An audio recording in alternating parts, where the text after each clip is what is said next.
우리 경제는 2024년에 올해보다 더 어려운 국면을 맞이할 가능성이 크다. 정부는 자영업자, 중소기업 그리고 근로소득 23% 안에 들어가지 못하는 분들에 대한 사회적 안전망을 마련해야 될 시점이다.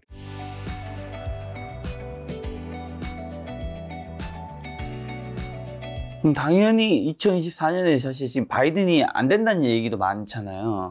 이 책에 들어 있습니다. 네. 이제 쉽지는 않습니다. 왜 쉽지가 않냐? 네. 조지아주의 아틀란타 검찰이 트럼프 대통령을 기소를 했고요. 네. 뉴욕도 기소를 했습니다. 네. 그래서 기소가 된 상태에서는 사실 만약에 이제 구속이 되거나 하면 대통령 선거에 출마할 수가 없으니까 안 되는데, 만약에 그게 아니면 출마를 하게 되면 지금 상황에서 월스트저널이 조사를 하니까, 여론조사를 하니까 바이든이 6% 앞서요. 근데 또 마땅한 대안이 있느냐. 네. 로버트 케니 주니어가 나와서 무소속으로 나오겠다고 하는데, 대통령제 하에서는 무소속이라는 개념은 그렇게 중요치가 않아요. 그러니까 양당 제도 갈 수밖에 없는데, 지금 현재는 바이든 트럼프 구도로 간다고 하면, 기소가 되지 않는다 그러면 트럼프가 될 확률도 매우 높다.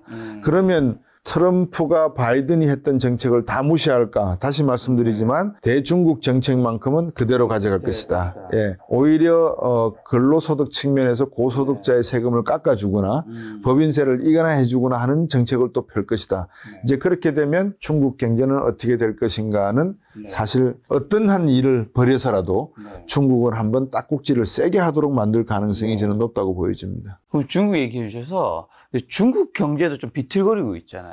중국 경제가 이제 제가 그 부분에 뭐 서양 경제는 우리들이 너무 많이 알고 있으니까요. 중국 여행 해보셨습니까, 최근에? 최근에 한 적 없고 옛날에 갔다 온 적이 있습니다. 요즘 제가 중국 갔다 오시는 분들 말씀드리면 중국 여행을 못 하겠더라고요. 왜냐하면 중국은 스마트폰이 없으면, 위챗 가입이 안 돼 있으면 아무것도 못 할 것 같아요. 왜냐하면 돈을 안 받는데요, 캐시를. 전부 QR코드로 다 결제를 해버리니까. 그래서 중국 여행이라는 게 상당히 불편하다는 말씀을 제가 중국 전문가분들한테 많이 듣거든요. 물론 뭐 현금 받는 데도 있겠지만 대부분의 흐름이 중국은 이미 CBDC 형태로 가고 있는 상황인 것 같아요. 중국은 일본과 완전히 좀 약간 반대적이에요. 일본 약간 현금 좀. 그렇죠. 그래서 CBDC라는 건 다 들으셨지만 암호화폐잖아요. 그렇죠. 중앙은행이. 그러면 이제 CBDC로 간다는 말은, 그러니까 제가 CBDC 그러면 여러분은 자동적으로 NFT, 그다음에 크립토커런시를 같이 따라서 생각하시면 돼요. 이게 다 인정이 된다는 거예요. 지금은 못하고 있지만. 근데 왜 인정을 안 해줄까요, 중국은? 왜 크립토커런시하고 NFT를 생산하고 발굴하는, 채굴하는 걸 인정을 안 할까요? 마윈의 그 행동에 답이 있어요. 중국 기업들은 앞에 중국자가 붙으면 다 뭐예요? 국유기업이에요. 중국 공상은행, 중국 인민은행, 중국 수산물 어쩌고저쩌고 전부 국유기업이에요. 중국은 다시 말씀드리지만 자본주의 경제가 아닙니다. 사회주의 경제고, 그 다음에 인민민주주의지 공민민주주의가 아닙니다. 그러면 암호화폐나 NFT를 발행하게 되면, 또는 채굴하게 허락을 한다는 말은 뭘 의미하죠? 사기업들이 마음껏 놀 수 있는 마당을 펼쳐주는 거예요. 마윈이 그랬잖아요. 상해인가 난경에 가서 왜 자꾸 정부가 간섭하느냐. 기업 잘하고 있는데. 요 말 한마디 했다가 어디 갔다 오시지 않았나요? 도쿄 가서 한 3년 살다가 다시 들어갔죠. 시진핑 주석도 총서기도 보니까 기업들 어느 정도 자유를 주지 않으니까, 기업가 정신이 나타나지 않으니 이 공무원들의 행동이라는 게 이게 별로 도움이 안 되는구나. 공무원이 영혼이 없다는 말을 누가 처음 한지 아세요, 혹시? 공무원 애들은 영혼이 없어. 이런 말 많이 하잖아요. 누가 처음 했는데요? 비스마르크가 처음 했어요. 예, 철혈수사. 그러니까 시진핑 총서기도 느낀 거예요. 야, 이거 기업인들이 자극을 주지 않으니까 공무원들만 가지고는 이게 안 되네. 그래서 이제 중국 경제가 마윈을 다시 불러들이고 기업가 정신을 돋우려고 하지만, 기본적인 구조는 인민민주주의고 인민자유시장, 사회주의 경제시장이다라는 것을 꼭 확인하고 가시면 될 것 같습니다. 그 다음에 자, 중국 경제가 그러면 위기에 빠졌다는데 이유가 뭐냐? 위기에 빠진 건 맞나요? 저는 빠져 있다고 봐요. 네, 빠져 있다. 네, 제가 이제 중국 갔다 오신 많은 분들의 말씀들을 들어보면 확실히 위기 직전에 지금 직면해 있는 건 맞아요. 왜 근거를 대드릴게요. 판공성, 제 책에도 있습니다. 판공성 중국인민은행 총재의 역할이 외환 관리에 있다라는 말씀을 제가 드리고 있어요. 두 번째, 다 하시는 이야기예요. 부동산 경기가 침체해서 어쩌고 저쩌고해서 부동산이 몰락할 것이다. 달에 몰락이 오면 지구에 몰락도 온다. 근데 왜 몰락이 오는지에 대해서는 이유를 뭐 아시는 분도 계시고 모르시는 분도 계시고. 작년에 레고랜드 사태 다 기억나시죠? 지방정부가 약속해놓고 채권 나 책임 못 져 이래버리니까 채권이 완전히 박살났잖아요. 지금 그런 상황이 벌어지고 있어요. 헝다그룹이 부도가 나버렸죠. 네. 그 다음에 1위 부동산 개발업체인 비구위엔이 이제 문제가 됐어요. 이 비구위엔에 대한 문제는 어제 뉴스에서도 월스트리트에서 다루고 있는데 상당히 불안전해요. 왜 불안전하느냐. 지방정부가 다 보증을 서줬어요. 자, 땅 여기 있거든. 자, 땅 줄 테니까 비구위엔 개발해. 아파트 지어. 다 지었어요. 그러면 사회주의 국가 경제에서 재밌는 거는 주택정책에서 집을 보통 한 두세 채씩 갖고 있더라고요. 사회주의 국가. 뭐 1가옥, 2가옥 이런 식으로 해서 돈 있는 친구들은. 그러니까 중국이 경제적으로 성장을 하니까 집을 한 개씩 두 개씩 살 거 아니에요. 또 재테크를 통해서도. 근데 뭐가 있었어요? 팬데믹이 딱 들어왔잖아요. 팬데믹 들어왔을 때 미국과 일본은 어떻게 했죠? 돈을 풀었죠. 돈을 풀었죠. 그렇죠. 한국과 중국은요? 중국은 돈을 안 풀지 않았나요? 중국은 봉쇄 조치 들어갔죠. 네네네. 봉쇄 조치 들어가니까 소비를 해요, 못 해요? 못하죠. 그럼 돈은 다 어떻게 해요? 돈이 묶여 있죠. 자기 저축 45%, 저축률 45%. 소비는 못 하고. 네. 그럼 부동산 살려고 하니까 이제 와서 딱 보니까 부동산 시장이 안정, 불안정. 사요, 안 사요? 안 사요. 나중에 쓰러지면 사지. 기다려요. 그러니까 부동산에 매기가 없으니까 매물은 쌓였는데 살려는 사람이 없으니 이 건물을 짓는 보증을 쓴 지방정부의 대출기관, 자금 조달 기관이라고 그러죠. LGFB라고 하는데 이런 기관들의 부실화가 시작돼요. 우리 왜 부동산 사태가 나면 결국 금융기관이 부도나 버리잖아요. 그렇죠.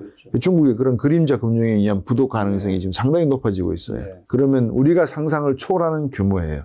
중국이 엄청나게 부동산을 개발을 했잖아요. 이런 상황에서 이제 한 가지 부동산 문제가 존재를 하고 두 번째, 청년 실업률이 50% 실질적으로 된다고 들어보셨죠? 네, 뭐 최근 데이터는 공개 안 했다면서요? 공개 안 하죠. 50% 가까이 됐습니다. 근데 지금 TV 드라마에 어떤 내용들이 나온지 아세요? 중국에? 청년들이 너무 행복한가요?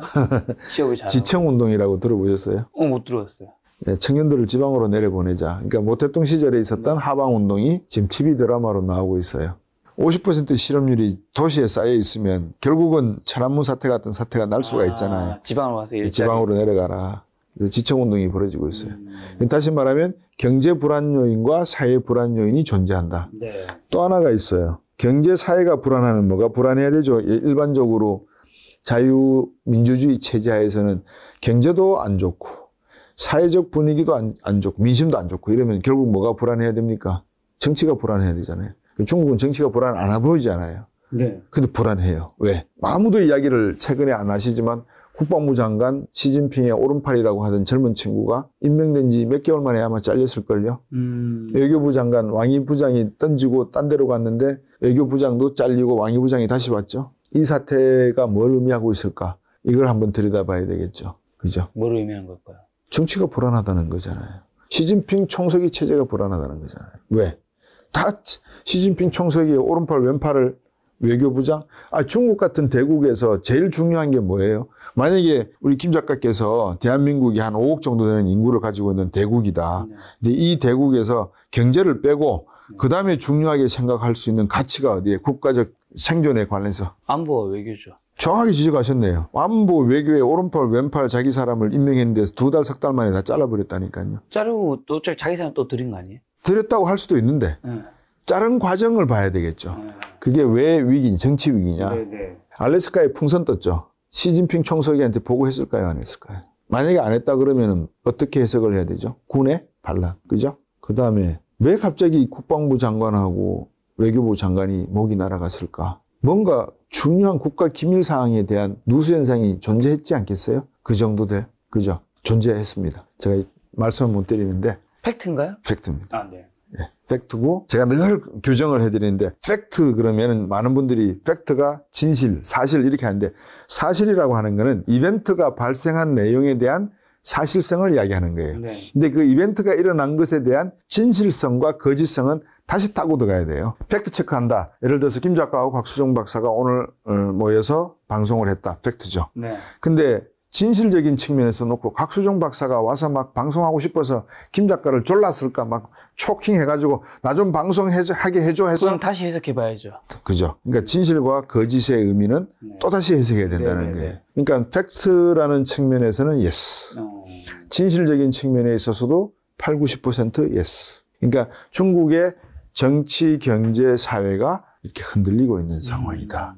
그러면 이제 이거를 도미노 저희들이 젠가 게임 하잖아요. 네. 하나씩 뽑기. 지금 그 뽑기 게임 하거든요. 이 뽑기 게임을 하는데 무엇을 뽑으면 이 젠가의 탑이 와르르 무너질까? 이 젠가의 탑을 중국 경제라고 보시면 될 것 같고요. 그다음에 이 뽑는 사람들은 미국과 일본과 뭐 한국도 그 곁다리 끼어 있겠죠. 한국, 유럽 이런 국가들이 이제 아마 들어가 있을 거예요. 왜냐하면 유럽 국가들 중에서 이제 1대1로 안 해. 이탈리아가 선언하고 나서잖아요. 그러니까 이런 현상들이 나타나기 시작을 하는 거예요. 그러면 중국은 1대1로에 물려 있어요, 안 물려 있어요, 자금이? 물려 있죠. 자기들 돈 주고 막 투자했잖아요.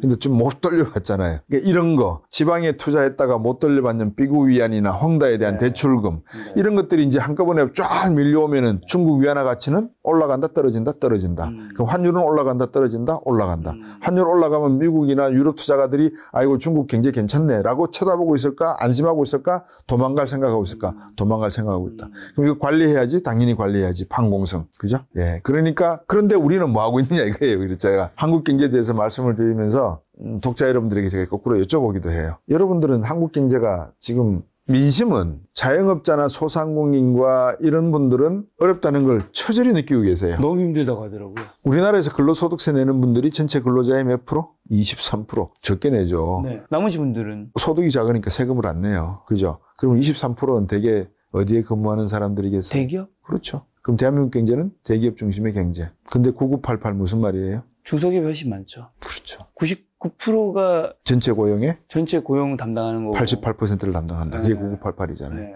근데 그러니까 거의 한 20% 정도는 세금을 안 내는 거예요. 중소기업의 임원들이나 사장님들은 근로소득세를 내겠지만 종업원들 대부분은 근로소득세를 못 낼 만큼의 임금이다. 그러니까 전 정부에서 소득주도 성장하자. 일견 들으면 리저너블. 그죠? 근데 소득주도 성장을 하게 되면 문제는 그 소득 없던 소득을 어떻게 만들죠? 산업이 만들어야 되잖아요. 네. 수출이 만들어야 되잖아요. 네. 그다음에 소득이 올라가면 세금 거둘 거 아니에요. 그럼 누구 배불리는 거예요? 정부 배불리는 거 아니에요. 네. 아니 3만 원 올리면 얘는 세금권 안에 들어와. 3만 원 올렸어. 그럼 정부는 세금 걷어들여. 그러면 그 돈이 다시 중소기업이나 근로소득세를 못 낼 형편에 있는 사회적 약자에게 돌아간다는 우리나라의 세금 분배법이 존재하느냐를 안 하느냐를 봐야 되잖아요. 네. 대부분 투자는 누가 한다고요? 대기업. 금리와 환율의 지원은 누가 받는다고요? 대기업. 그럼 다시 대기업으로 들어가는 거예요. 네. 그러니까 소득주도 성장이 틀렸다고 제가 간단하게 설명하는 이유가 그런 이야기예요. 어쨌든 질문하신 내용에 답을 드리면 우리 경제는 2024년에 상당히 지금보다 올해보다 더 어려운 국면을 맞이할 가능성이 크다.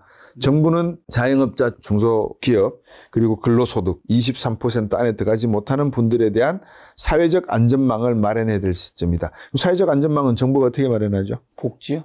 일자리? 예. 어떻게 마련하죠? 일자리 생겨라 이러면은 뭐 해리포터처럼 여기 일자리 그러면 일자리 생깁니까? 아니요. 어떻게 해야 되죠? 기업을 육성해야 되네. 그래서 기업이 잘 되면 뭐 그게 이제 중장기적인 거겠죠? 네. 더 단기적으로 빨리 안전망을 마련해야 되잖아요. 근데 뭐가 있어야지 안전망을 마련해? 돈이 있어야 안전망을 마련하죠. 네. 사회적 안전망은 돈이잖아요. 돈은 나라에서 필요한 돈은 우리가 뭐라 그래요? 재정, 그죠? 세수, 세출. 근데 정부는 재정 건전성을 강조해요? 재정 팽창을 강조해요? 재정을 안 쓰겠다는 거 아니에요? 건전 재정 하겠다는 거 아니에요? 네. 돈 안 쓰겠다는 거 아니에요? 네. 지금 정부가. 네.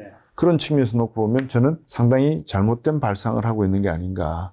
오히려 사회 안전망을 구축하려면 지금 빨리 50조, 30조 이래 써가지고는 안 되고요. 네. 100조, 200조 정도를 쓸 각오를 해야 된다. 그러면 야 곽수정 너는 참 말 쉽게 한다. 100조, 200조가 무슨 동네 애 이름이냐. 그렇죠. 대한민국 전체 1년 예산의 30%가 넘어가는 돈 600조가 됩니다. 600조인가요 지금? 예, 그러니까 200조 그러면 3분의 1이잖아요. 네. 3분의 1이 되는 돈을 어디서 조달할 거야. 네.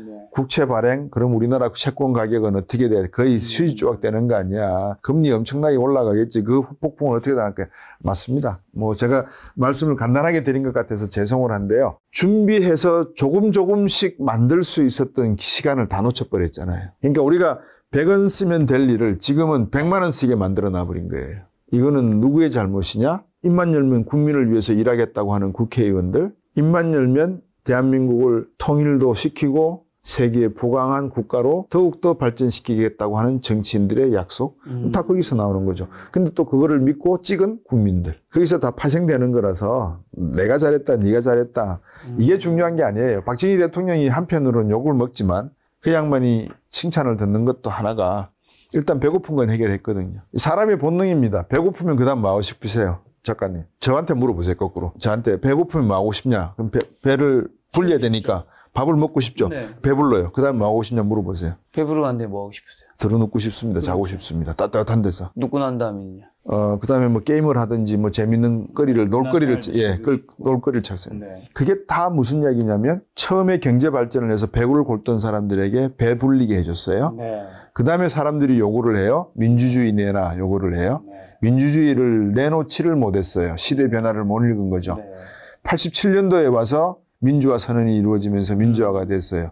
그러니까 대한민국이 60년대부터 시작해서 30년의 역사 속에서 배고픈 거는 해결을 했는데 그 해결한 사람이 뭐를 못 깨달았느냐? 시대가 변했다를 못 깨달았어요. 그래서 다른 거 내놔. 그러니까 못 줬죠. 누가 했어요? 국회가 했나요? 해결을? 넥타이 부대 아저씨들이 동네 다 나와버렸잖아요. 대학생들이 나오고 해서 결국 87년 6.29 선언을 나오게 만들었잖아요. 국민이 한 거예요. 정치인이 한 거 절대 아닙니다. 한강의 기적? 국회의원들이 했나요? 국회의원 뭐 한 100 몇 명 되는 사람들이 야, 팔 걷어 붙이자. 우리 저 수해복구 지원 사업 나가듯이 우리 열심히 청소하자. 그래서 한강의 기적을 만든 게 대한민국의 산업화가 아니잖아요. 물론 법안은 만들었겠죠. 근데 그건 누가 했냐면 국민들이 한 거예요. 경제발전도 국민, 네. 정치민주화도 국민, 앞으로 사회복지 이런 모든 문제를 결국 국민들이 해결해야 되잖아요. 안 하면 좋죠. 직접 안 하는 게 제일 좋아요. 그래서 누구를 만들었어요? 정치하라고 국회의원들 뽑아놨잖아요. 그렇죠. 근데 얘들이 입만 열면 국민카지만 실제로 비즈니스하고 앉았잖아요. 그러니까 이제 이런 것들을 놓고 보면 아까 제가 그랬잖아요. 미국은 뒤에 이미 다 만들어놨어요.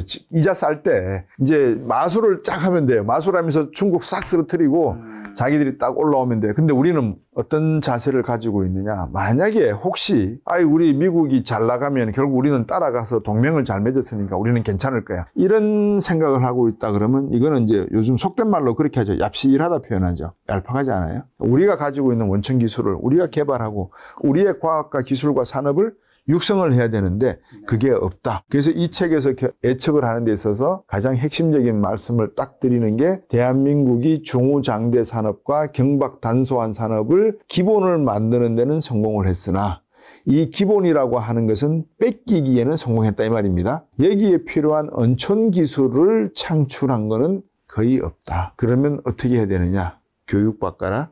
교육 바꿔요. 창의교육 가야 된다면서요. 근데 우리나라 교육은 창의교육이 아니잖아요. 어디로 가는 교육이에요? 주입식, 안기식인데 다 직업을 뭘 제일 선호를 해요? 의사, 변호사죠. 네. 그러니까 의사, 변호사분들이 리스크가 크나요, 작나요? 작죠. 수입은요? 그죠. 그러면 그걸 영어로 표현하면 보통 우리가 사회정의, 공정한 시장 경제라 하면 하이 리스크, 하이 리턴. 불공정, 불평등한 시장이라면 로 리스크, 하이 리턴. 그렇게 가고 있는 거잖아요. 부모님들이 자녀 교육을 다 그렇게 시키고 있으면서 다른 한편으로는 공정한 사회, 정의로운 사회 뭐 이런 말씀을 하시면은 그런 모순이 어디 있습니까? 그러니까 교육이 바뀌어야 된다는 거. 네. 그러면 교육이 바뀌려 그러면 우리의 먹거리가 앞으로도 무장창하게 주구장창하게 많이 생길 수 있다는 가능성, 기대를 갖게 해야 된다는 거. 그럼 그 기대는 누가 갖게 하죠? 리더들이. 정치하는 사람은 대통령, 국회, 기업은 기업인. 그래서 슈페터가 말하는 기업과 혁신, 창조적 파괴. 기업과 혁신 5개가 있어요. 슈페터가 말한 게. 첫째, 생산 상품의 혁신. 두 번째, 기술의 혁신. 세 번째, 상품과 기술을 동원해서 만들 수 있는 원재료의 혁신. 네 번째, 조직의 혁신. 다섯 번째, 이 모든 것들을 갖다 팔 수 있는 시장의 혁신. 요 5가지가 슈페터의 혁신이에요. 기업가 정신이고. 근데 이게 어디서 나왔느냐? 이 5가지 혁신이 아까 제가 처음에 말씀드렸던 고대 원시사회와 중세 봉건사회, 근대사회를 지나는 과정에서 과학과 종교, 철학과 과학, 기술과 산업의 발달 속에서 나온 것이에요. 왜? 다 파괴잖아요. 종교 신이었다. 아니야. 인간이 할 수 있어. 이제 인간이 인간도 만들어. 너 기다려봐. 영화 보시면은 매트릭스 같은 영화 보시면은 태아가 있잖아요. 그 안에. 그러니까 그런 식의 좀 더 도전적으로 말씀드리면 그 무엇도 두려워하지 않는 인간이 정말 인간다울 수 있으면 어디까지 인간다울 수 있는지를 알고자 하는 그 욕심. 그거를 가진 교육을 시킬 수 있다 그러면 얼마나 창의적인 과학기술 발명이 이루어질까 하는 생각이고요. 뭐 종교적인 말씀을 드려서 뭐 하지만 대한민국은 종교 개혁이 아직까지 없다. 수천만 뭐 불자, 기독교, 천주교 신자분들이 계시지만 도대체 이분들은 뭘 기도를 하고 계실까? 저도 가톨릭입니다. 저는 김수환 추경님으로부터 견진까지 받았는데 이 서양에서 말하는 종교와 우리가 말하는 종교의 차이 중에 가장 큰 차이점이 구복이거든요. 복을 바라는 거예요. 그럼 기도하는 말씀들을 들어보면 네. 이웃을 위해서 기도하고 네. 주변을 위해서 기도하는 목소리가 좀 더 많이 들렸으면 하는 생각이 종교적 측면에서는 열리고요. 네. 말씀드릴 수가 있고. 그런 것들을 이 책에서 많이 다루지는 않았지만 네. 살짝 다루면서 말씀을 드렸어요. 근데 중국이 결국은 안 된다라는 결론이 왜 나오느냐. 아까도 말씀드린 정주민족이잖아요. 크리에이티브가 하지 않다라고 하는 측면이 존재를 해요. 14억이 있으니까 별의별 걸 다 만들어내요. 네. 그거는 맞는데 그거를 어떻게 응용하고 활용하는가에 대한 문제는 네. 안 돼. 왜 안 되느냐? 철학이 안 돼요. 왜 철학이 안 되느냐? 공자, 맹자, 한비자, 장자 다 어떤 사람들이에요? 이 철학가들이. 아리스토텔레스, 네. 소크라테스, 프톨로메우스, 아르키메데스 다 그리스 철학가고 사상가잖아요. 네. 거기에 붙어요. 철학가, 경제학자, 정치가 이렇게 붙어요. 네. 그러니까 다 해요. 근데 우리도 공자도 정치가잖아요. 어떤 면에서 보면. 근데 이 사람들은 원소가 뭐지? 왜 삼각형이지? 그런 걸 하진 않죠. 아, 그럼요. 네. 그 로마 철학자들이 그걸 따졌어요. 그래서 기하학이 나온 거예요. 근데 우리 동양 철학하신 분들은 내가 우주의 한 부분이 이래버리잖아요.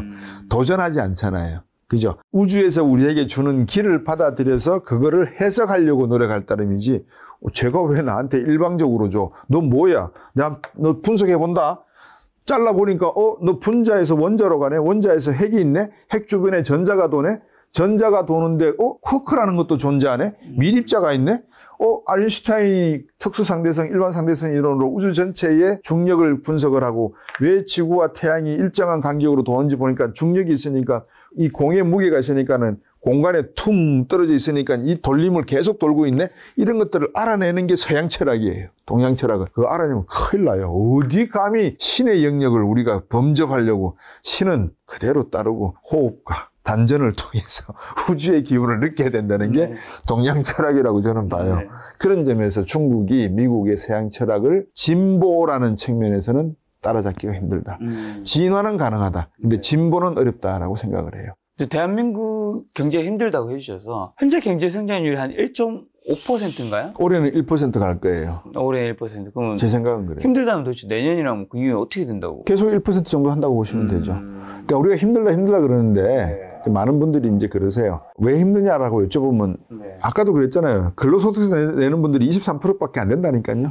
그러니까 대부분은 힘들어요. 힘드니까 어떻게 돼요? 돈이 없으니까, 소득이 없으니까 어떻게 해요? 소득 없는데 돈은 써야 돼. 어떻게 하세요, 김 작가님? 그럼 뭐 마이너스 대출이나 뭐. 그렇죠. 대출 받아야죠. 네. 그럼 가계대출이 얼마예요? 1900조, 2000조 다 된다 그러잖아요. 기업도 대출 받아야 되잖아요. 네. 1600조 돼요. 국가는 대출 받아야 안 받아요? 받죠. 채권 발행하잖아요. 네. 한 1500조 돼요. 네. 다 합쳐보세요. 1500, 1700, 3200, 1900, 5100조 되네요. 5100조에 대해서 국가가 금리를 1% 올린다고 가정해보세요. 그러면 원리금 상환이 얼마가 늘어나요? 이자만 50조 늘어나죠. 그럼 50조 빚은 누가 갚아야 돼요? 국민들이. 그러니까 금리 정책을 한다는 의미는 그런 의미예요. 이해되셨죠? 그러니까 국가가 금리를 올린다 내린다라는 말은 내게 주어진 국가빚, 기업빚, 내 개인 빚을 어느 정도 이자를 더 내야 되느냐를 이야기해 주는 거예요. 그러니까 어렵죠. 그럼 우리나라 지금 부채 규모가 박사님 보셨을 때 굉장히 위험하다는 뜻인 건가요? 그렇죠. 위험하죠. 자전거 바퀴와 똑같잖아요. 네. 그러니까 수입이 없으면 작가님 아시다시피 뭐 이런 장비 사시고 대출 받고 하셔도 소득이 계속 일정하게 들어오면 그럼 문제 없죠. 문제 없잖아요. 네. 그러니까 마찬가지예요. 수출이 잘 되고 네. 뭐 어떻게든지 이렇게 돌아가기만 하면 팬데믹도 안 나고 돌아가면 빚 내고 이자 갚으면 살 수 있어요. 어차피 뭐 인생이라는 게 뭐 빚 내고 사는 거지 뭐 어떻게 하겠습니까? 일부 선택받은 사람들 빼고는. 근데 지금 수출도 안 되잖아요. 네. 내수도 안 되잖아요. 그러니까 자영업자들이 안 되잖아요. 그렇죠. 그 자영업자 부채는 가계대출에서 빠져 있습니다. 따로입니다. 별도입니다. 이것도 한 뭐 제가 기억에 한 7, 800조 될 거예요. 따로. 가계부채가 엄격하게 말하면 한 2,500조 정도 된다고 보시면 돼요. 2,600, 500. 자영업자도 어쨌든 개인으로. 그럼요. 개인으로 봐야 되니까. 근데 다 개인이 대출받을 때 뭐를 담보로 잡혀야 되지 않아요? 네네. 제 신용을 대출로 받는 것도 있지만. 뭐 내 집을 담보로. 그렇죠. 그러면 빚을 못 갚는다. 그럼 어떻게 돼요? 담보 물건이 네. 은행으로 네. 넘어가죠. 네. 그러면 은행은 손실을 충당하기 위해서라도 빨리 그걸 팔아야 되죠. 그러면 집이 많이 나와 있으면 부동산 시장의 집값은 떨어질 수밖에 없죠.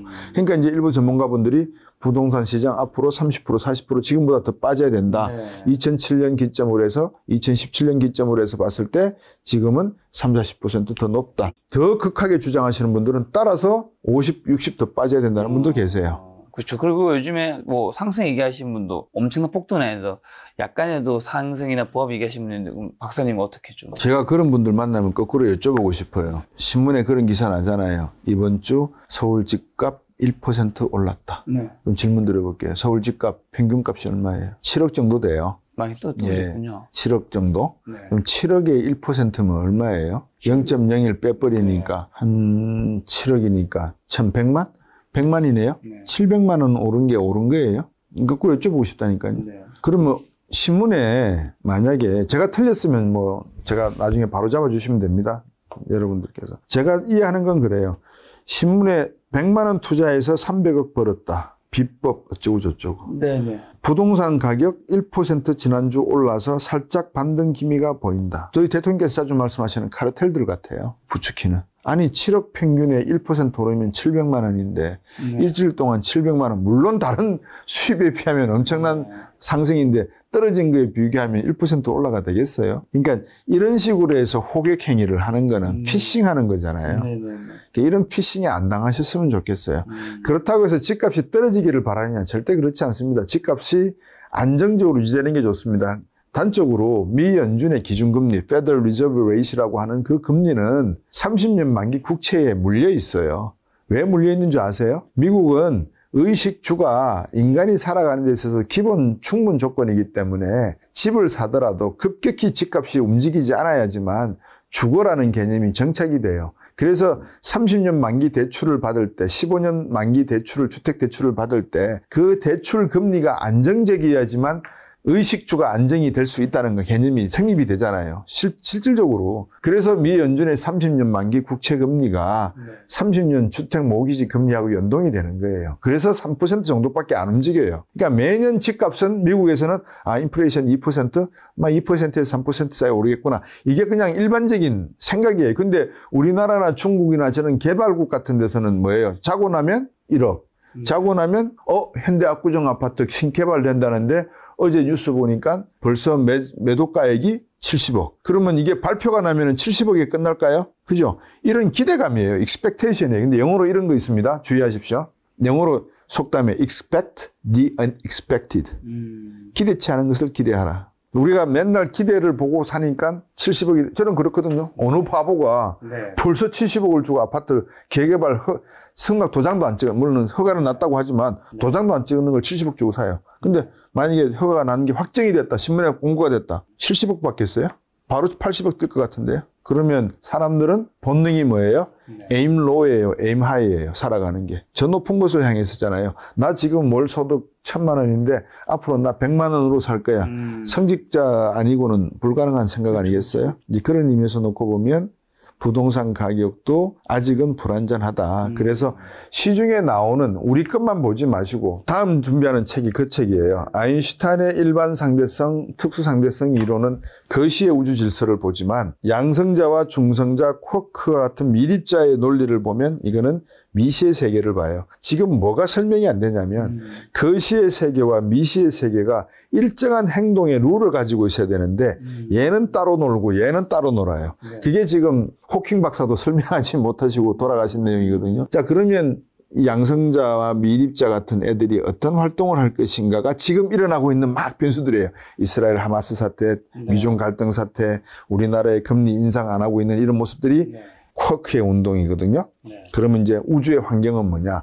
이게 사이클로 놓고 보니까 30년 주기로, 10년 주기로 세계 경제는 변하더라. 예를 들면 1929년 대공황. 1939년 세계에 어떤 일이 있었을까? 2차 세계대전 발발. 1949년 세계전쟁 끝나고 우리나라 건국. 중국 공산당 49년 10월달. 그 다음에 또 10년을 더 하면 1969년 쿠바 사태. 1979년. 이런 식으로 10년대로 뚝뚝뚝 나누고 나니까 굵직굵직한 일들이 생기는 거예요. 이게 거시적인 우주 질서예요. 그게 2008년도 지났잖아요. 서프라임 사태. 그 다음에 또 10년, 2018년 지났죠. 2028년이잖아요. 제가 2028년까지 해놓은 거예요. 그래서 지금 24년 위기와 28년이 주식하는 분들 말씀을 빌리자면 바닥을 확인하는 기간이에요. 그 대한민국 경제가 언제부터 괜찮아지느냐. 올해 넘기고 내년부터는 미국 경제가 회복되면은 한국 경제도 때로 회복된다. 근데 미국을 따라가는데 타임렉이라고 하는데 이 타임렉이 얼마 정도냐. 보통 6개월에서 1년. 그러니까 미국 경제가 확 뛰고 난 다음에 우리 경제는 한 6개월에서 1년 있다가 그 반응을 받아서 경제가 회복되더라. 그러면 2024년도 어렵다. 2025년도 괜찮아지기 시작한다. 그럼 한국 경제는 7, 8년도 괜찮을 수가 있다. 그죠? 그럼 대선을 꿈꾸는 사람들은 이 책 보시면 대충 내가 대선 후보로 나갈 때 경제 상황이 어떻게 될까 감 잡으실 수도 있는 거예요. 정치하는 분들. 박사님 말씀하신 우리나라 주식시장은 2025년부터 좋아진다는 건가요? 그렇죠. 왜 그러냐면 여기에 미국의 그 장단기 금리 역전에 대해서 제가 적어놨어요. 미국에서 장기 단기 금리 차이가 역전이 돼서 보통 장기 금리가 더 높잖아요. 그렇죠. 근데 단기 금리가 높아지고 장기 금리가 낮아지는 현상이 역전 현상이 생기면 그 뒤로부터 13개월 이내에 반드시 100% 확률입니다. 이건 뭐 99%도 아니고요. 100% 확률로 경기 침체가 왔습니다. 그러니까 언제예요? 2024년이잖아요. 13개월 뒤면은 그러니까 2024년에 미국 경제에 침체가 오면 중국 경제는 더 침체가 올 거고 우리 경제는 더 침체가 올 거고 그러면 밑바닥을 보고 난 2025년이 넘어서야 이제 숨통이 좀 트이지 않겠는가. 그러면 25, 26, 27, 28년 동안에는 경제는 바닥을 다지고 상승하는 기운을 타지 않을까. 그런 생각을 적어놓은 겁니다.